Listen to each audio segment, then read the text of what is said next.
May his soul rest in eternal peace. Thank you. Next item. Item 3 on the order paper, Bill second reading, the Uganda National Roads Authority Repeal Bill 2024. Honourable members, as part of the government's effort towards the realization of the public entities, I'll give you law on realization of public entities and expenditure, the Uganda National Road Authority Repeal Bill 2024 was tabled on 24th September 2024. The committee looked at this bill and is ready to report. However, to begin with, we'll invoke Rule 131 of the Rules of Procedure and invite the Minister to move a motion to that effect. Yes, Lop.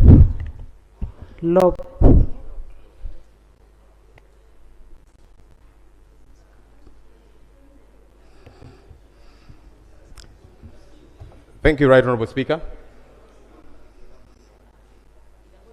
Honourable Speaker, I want to join you in welcoming colleagues back to the House after a couple of days.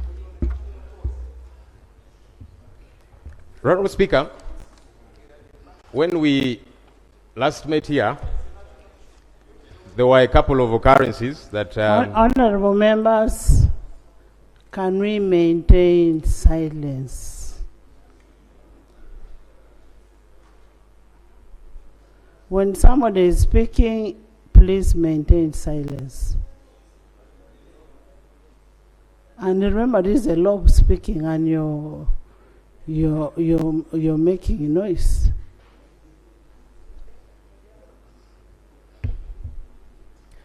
Thank you, Right Honourable Speaker.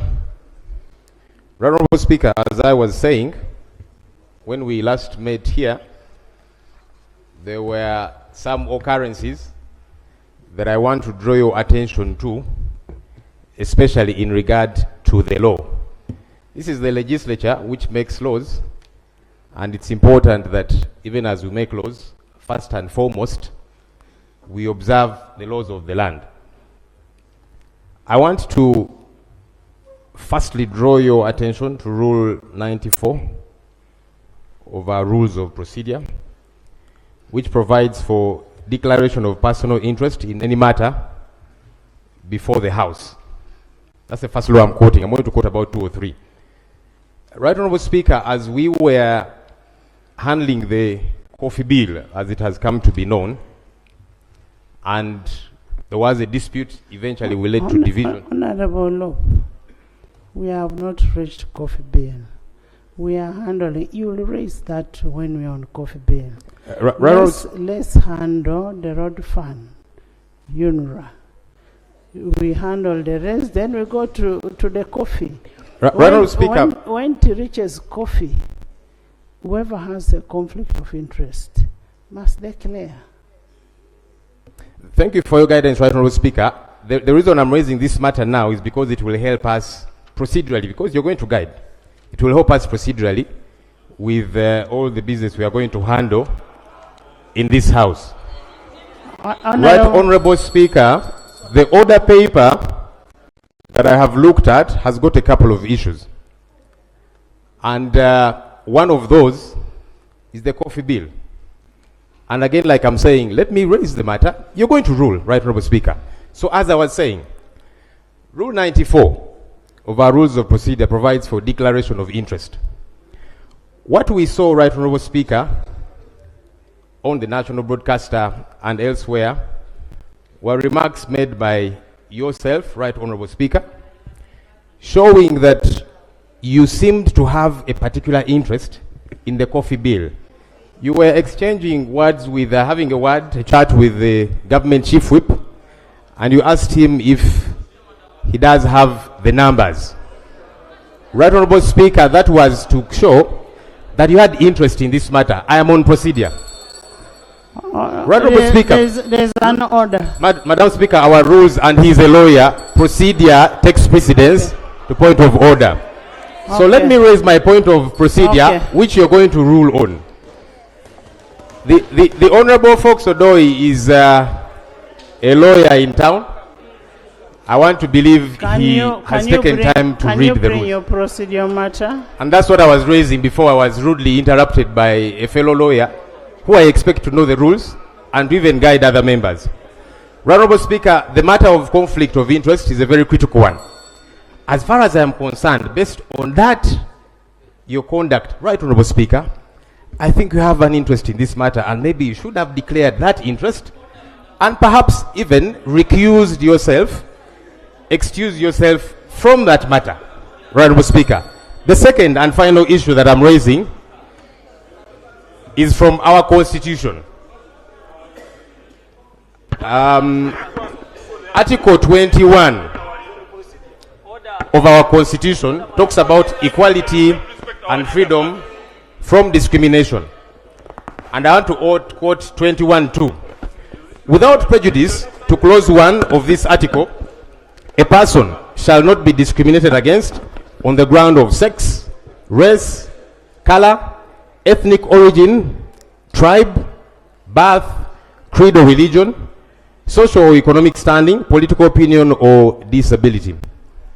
Honorable Speaker, we did see you make remarks that seemed to prejudice a particular tribe. What we saw you say was, let's make sure these Baganda don't get the numbers. As we have said, this is not a matter of Buganda. Coffee has grown in different parts of the country. So I was very disappointed to see my leader, my speaker, make those remarks as if this is a battle against Buganda.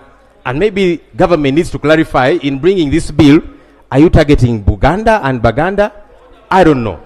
So, Honorable Speaker, I brought your attention to our laws, the Constitution, our rules of procedure regarding conflict of interest, which would see you decently recuse and excuse yourself from presiding over this matter, but also the tribal sentiments, right, Honorable Speaker, that we did hear you make, that have got to be addressed by yourself, perhaps beginning with an apology, and then we see how we take things from there. Thank you, Right Honorable Speaker. And I thank the honorable colleagues for following the issues that I've raised very attentively. Thank you. Honorable members, I am happy that the law has raised an issue that I'm ready to respond to, and I will respond to it when I come to the issue of the coffee bill. I will give a very appropriate response to that when we come to the coffee bill. Next item. Yes, Honorable Minister. Tebandeke, sit. Tebandeke. Right, Honorable Speaker. Right, Honorable Speaker and Honorable colleagues, I beg to move. Yes, there's a procedure matter from... Procedure, Madam Speaker. Thank you, Right Honorable Speaker. Madam Speaker. Right Honorable Speaker. Thank you very much.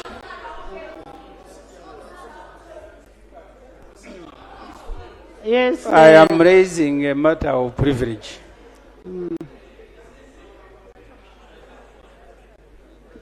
Madam Speaker,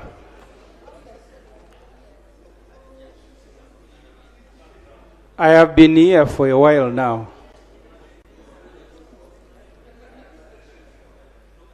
We have been subjected to humiliation by security as we are coming to Parliament this morning. And this is not affecting only opposition Honorable MPs. members, listen. We are removed from our vehicles.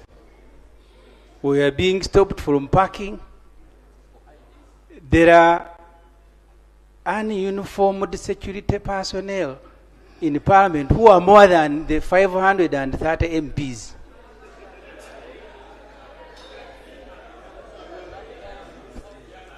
Madam Speaker, I have no guarantee that we don't, because in our rules, you don't carry guns beyond the main gate. I am not certain that there are no guns inside this building. And I am raising this because some of us have fallen victims before, including, by the way, NRM MPs. Some of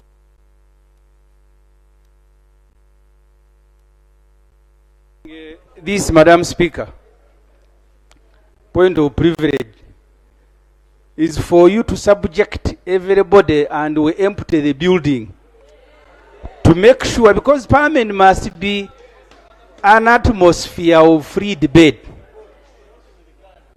The way we came in and the angry faces, you see, people who kidnapped us came from here.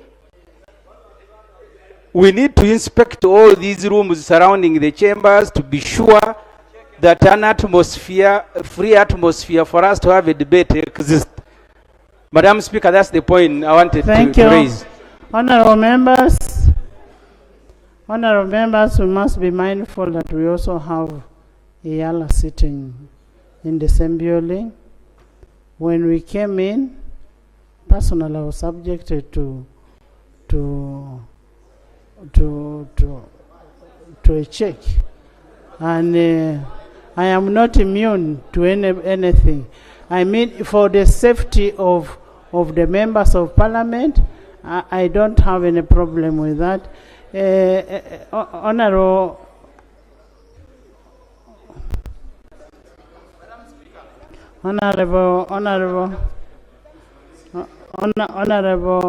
let him first move his motion. Let him first move his motion. Right Honorable Speaker, and honorable colleagues.